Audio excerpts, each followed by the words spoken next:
Environment and Natural Resources ESP, a scenario planning. We started with the most likely scenario, which is actually the worst case scenario. The background within which we prepared this was informed by the fact that we have the current situation for water sector, which for Moyale and Saku is indicating stress conditions. And we also had taken into consideration the fact that Laisamis and Northern are already in crisis mode. And with the forecast indicating near normal rains for Moyale and Saku and below normal rains for Laisamis and Northern, this is how the water sector scenario planning would look like in terms of the worst case scenario. We considered the hazard, one of the major hazards we considered was drought.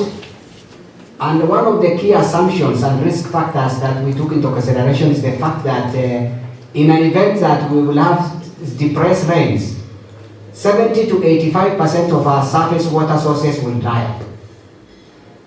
And therefore, we should have specific actions that will address water availability and access at household and institutional level.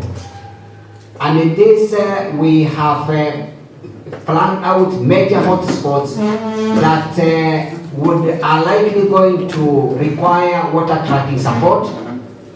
These hotspots include areas around Elebor, Eledimtu, Dabel, Ambalo, Oga, Funangumbi, Funarida, Badanrero, Yabalo, Bururi, Adadi, Dadachilakole, Antut, Kate, Bori Junction, and Maelie, and Kukuba and Madoadi, and also Wachiti and Laki within the Moyale, Sololo areas. We also have similar hotspots in other sub-counties, which includes areas within northern sub-county, particularly the areas around Gas, Burumagado, Elisagomala, Barambate, Korka, Kordetu, areas around Konolgos, Kubiadi, Divgola, Kilkile, Shankera, Yasharbana, Kalesa, Yagara, Tigo, Burarat, Arkor, Katamu, Shankera, Mude, and Demo areas.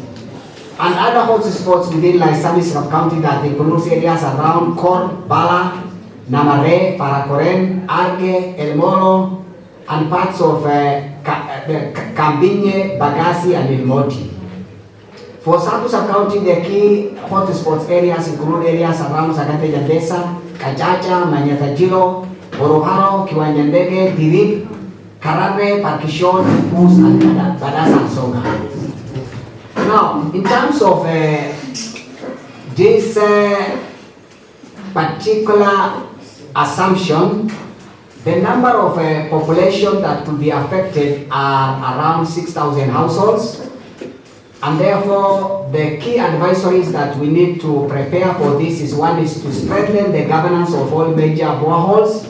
This is generally preparing the management to really take into cognizance the fact that we'll have the presence and therefore we'll have to have proper governance structures in place for managing water, our major boreholes. Then we also want to prepare ourselves in terms of servicing of our water bowsers. We also need to prepare ourselves in terms of provision of storage tanks for hotspots, areas, and institutions, villages within far-flung areas. In terms of who is to do this, we said the Department of Water and all WASH partners will participate in this activity. In terms of communication channels, we said we will use FM radio stations, public barazas, social media platforms, mobile calls, print media. We also will depend on bulletin, early warning information from NDMA. And we'll also use publicity materials like posters and banners. We will use coordination structures like the CSD and the West Code. We will also still use opportunities we have through workshops and seminars and community conversation groups. So that is for the first assumption involving recharge of water sources, which will seriously be affected should the depressed rain that is forecasted come through.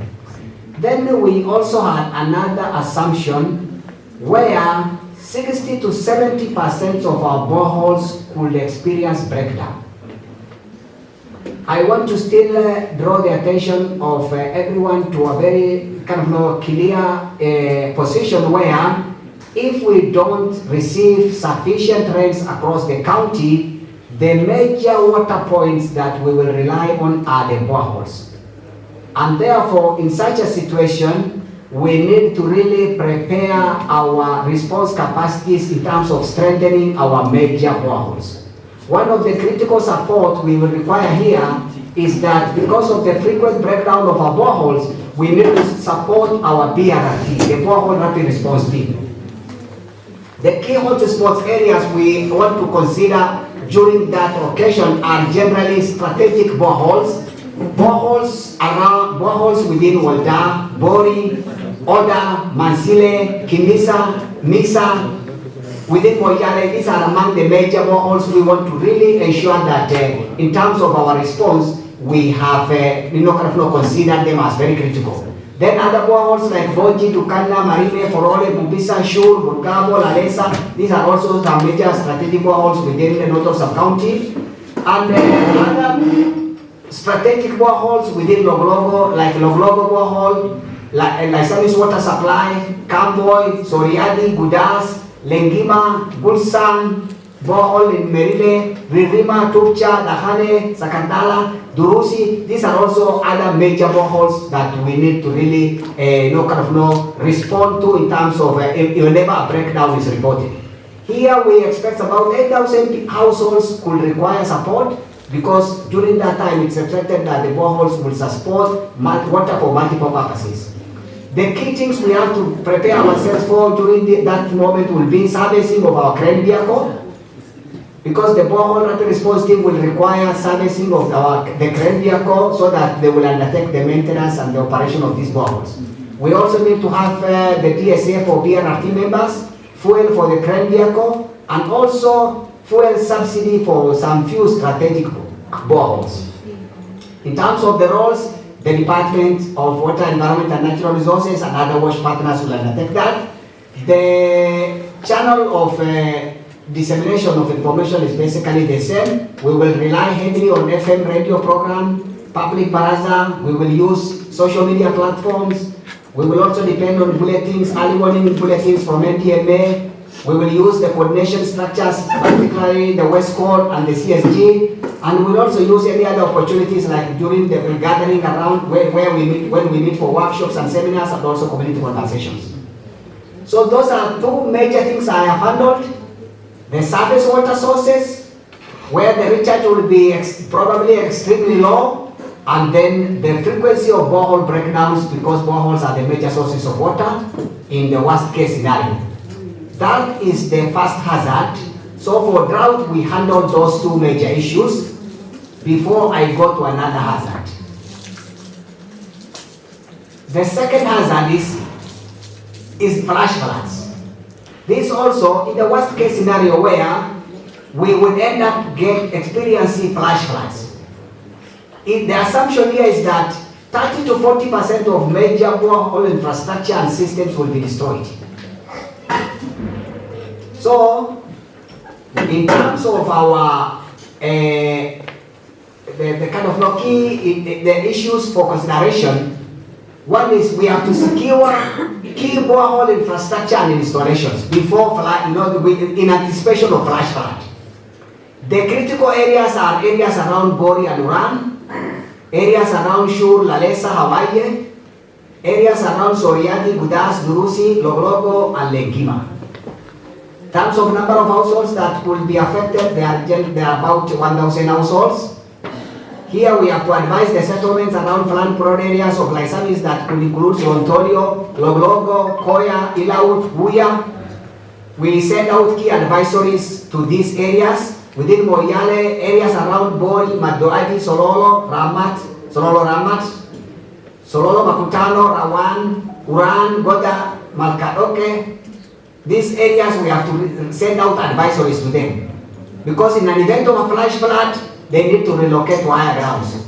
Areas within Nodor like Lagbalal, Goricha, Charigolo, Brugado, and areas within Saku, particularly within the major urban centers of Saku, areas around Hilbololo, Manyata, Dar es Salaam, Nyayo Road, Dakabaricha, Willy Manyata, Manyata Ginda, Ukadi, all these areas, the advisories is for them to relocate to higher grounds. We also need to sensitize and encourage rainwater harvesting preparedness at both household and institutional level. We also need to sensitize the communities on the likelihood of waterborne diseases and sensitize the communities on the likelihood of destruction of water infrastructures like dams could breach, boreholes could be destroyed, and also areas, the infrastructures like bridges, although our focus is so much on the dams and the boreholes. Here again, in terms of the roles and responsibility, basically the Department of Water, Environment and Natural Resources and all other wash actors. The channel of dissemination remains more or less the same. So this is flash flood.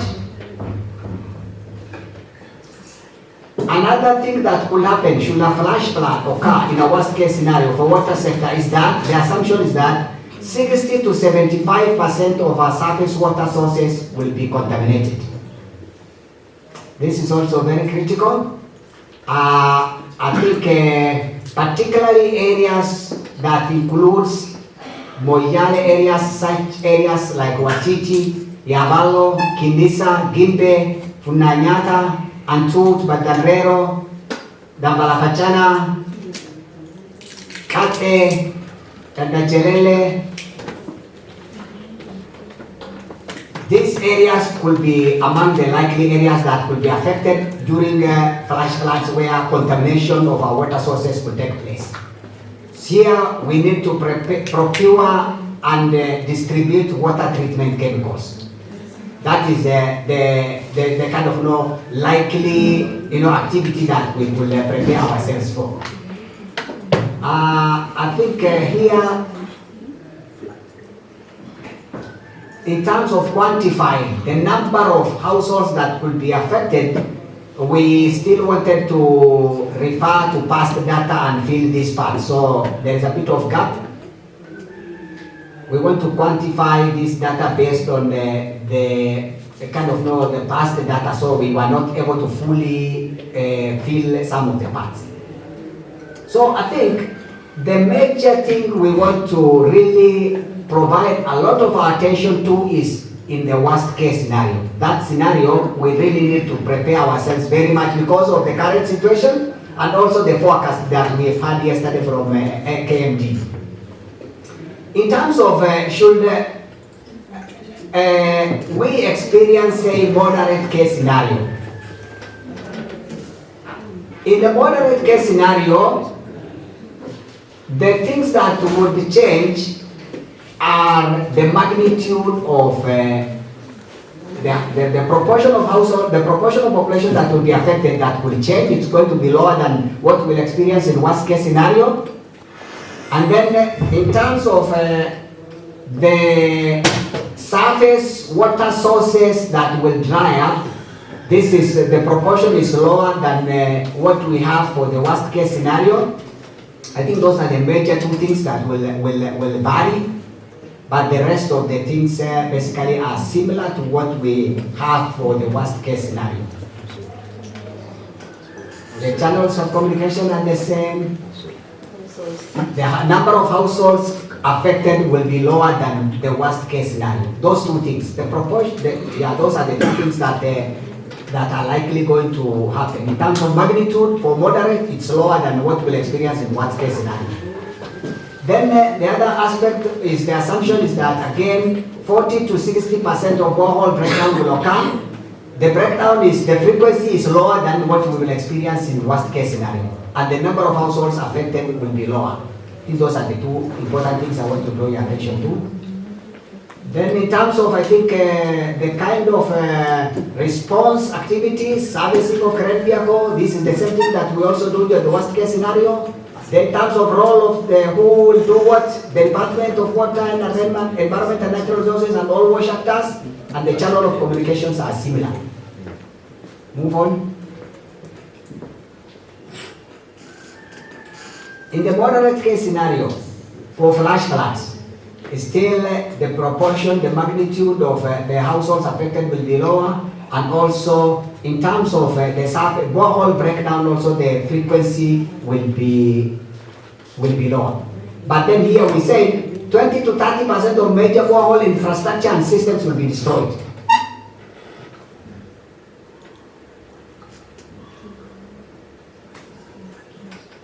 Then there is the other assumption is that 40 to 60% of surface water sources will be recharged. I think this will be contaminated. Okay, this is also the aspect of contamination. The aspect of contamination is also high, is going to be higher in the best case scenario that we are going to come to. In the worst case, the reason why in the worst case we expect less rains, although sometimes the assumption is that it will rain elsewhere and the water would come from kind of no other sources. So the contamination is for moderate.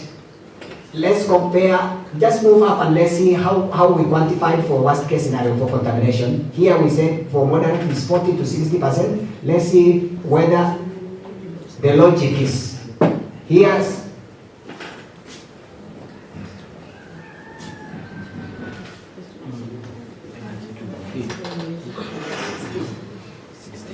this should be for the best case scenario.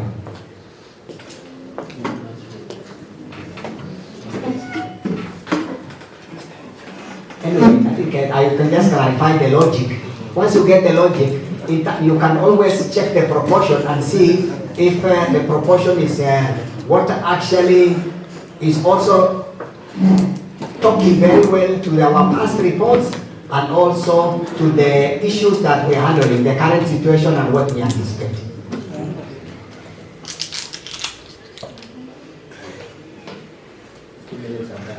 Okay, now just a final things now. Now, I think I have taken you through the worst case scenario where I say we will measure heavily on our worst case scenario in terms of our advisories and also in terms of our response interventions. We have also brought the logic that in the moderate case scenario, the magnitude of response and the level of destruction will be lower than what we'll experience in the worst case scenario. And we have a departure from these two other scenarios in terms of the final scenario where we would expect a best case scenario. Should that happen?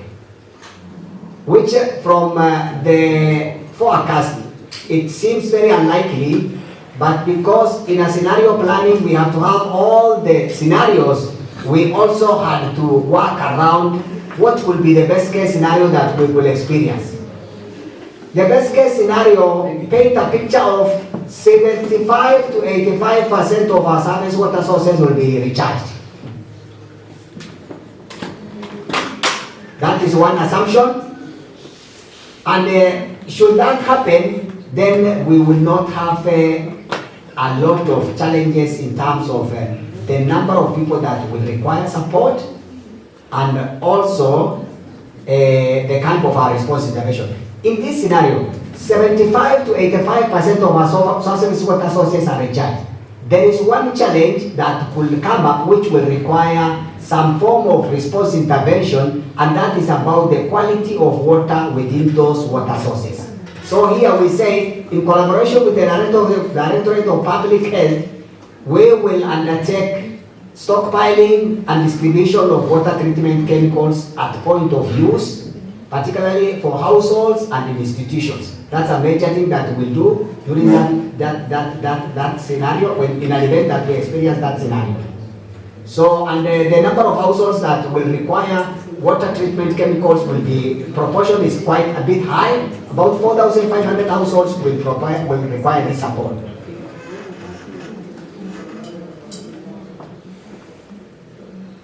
And I think the channels of communication are very similar. The major things are just the assumptions. Another assumption is that 60 to 70% of households will require rainwater harvesting storage structures. Remember, this is a best case scenario, so we want to take advantage of the amount of rain that we will harvest. So we will purchase and distribute plastic tanks and gutters at households and in institutions. In an event that will have opportunity for rainwater harvesting, we'll maximize it.